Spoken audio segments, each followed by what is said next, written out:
Magandang araw po sa ating lahat. To this video guys, tayo po ay magluluto ng fresh pansit. Ayan, samahan niyo ako. Ito guys, yung ating mga sangkap. Mayroon po tayong fresh pansit. Ito po yung ihahalo natin. Breast chicken and shrimps. Ayan, may shrimp po. Pinaghalo ko na po siya guys. Ayan.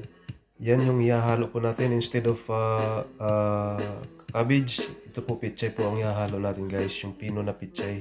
Ayan, meron din po tayong carrot. Yan lang po yung mga halo natin guys. At meron din po tayong sibuyas dito. Bawang, ayan, pampasarap. Ayan. Kaya magpapainit na po tayo ng kawali guys.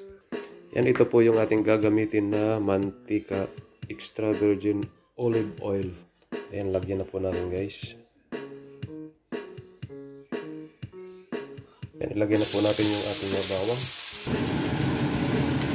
Isunod na po natin yung ating sibuyas. Ayan, sunod na po natin yung sibuyas. Yan, halo-haloin lang muna natin yan. Ayan, hihalo na po natin yung ating breast chicken and shrimps. Ayan.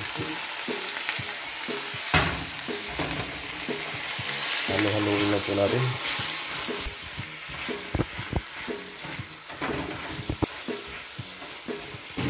Yan, medyo mapula na yung shrimp. Isunod na po natin guys yung carrot. Ayan. Haluin namin po natin. Hanggang sa maluto ng kaunti. Haluan natin pampalasa guys. Kaunti. Ayan. Tuyo. Kunting oyster. Ayan, oyster sauce. Haluin namin po natin. Ayan, haluan natin ng paminta. Pamintang durog. Ayan, hinalo na po natin yung pichay. Haluin lang po natin. Ayan.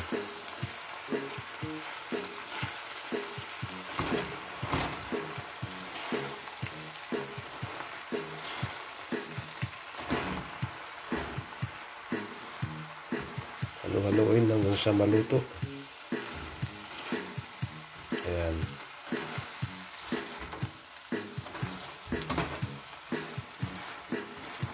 Kakaibang version tong aking pansit na fresh. Pichay po na makapayat na pichay yung hinalo po natin. Sa halip na repolyo. Ayan guys. Kakaiba yan. Pero iisa lang din naman ang lasa niyan. Ayan.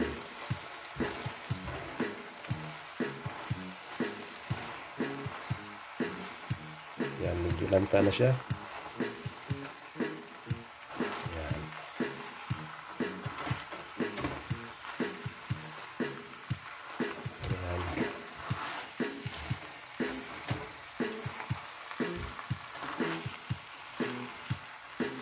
Tapos ilulunod na rin natin yung fresh pansit natin guys. Ito na po yung pinaka last na ilulunod natin.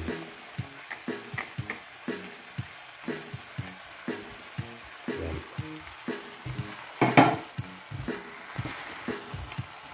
Haluin lamang natin hanggang sa maluto siya guys. Ayan.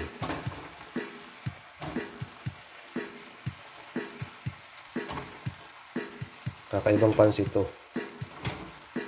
Fresh pansit na pizza yung halo. Ayan.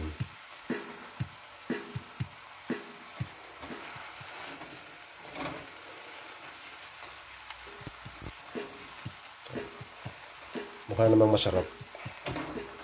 Ayan, mukha lang.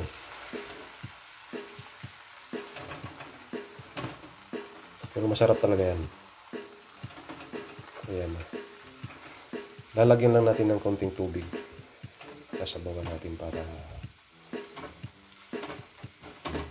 lumambot na konti. Ayan, lagyan natin ng tubig.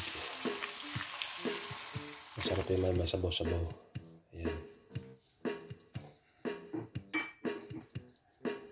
Ayan, pakukuluan lang natin sandali. Ayan, medyo mukhang masarap na siya guys. Ayan.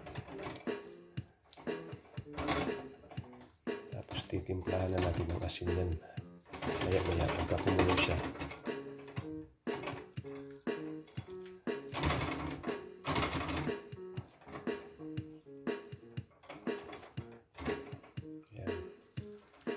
Mukhang masarap naman siguro to. Parang di ako sigurado sa luto ko.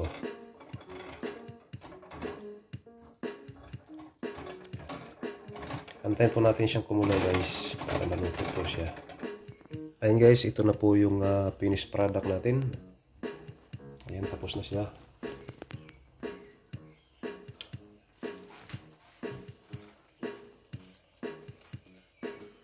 Ayan. Maraming salamat sa pagsama. Bye-bye. See you on my next vlog.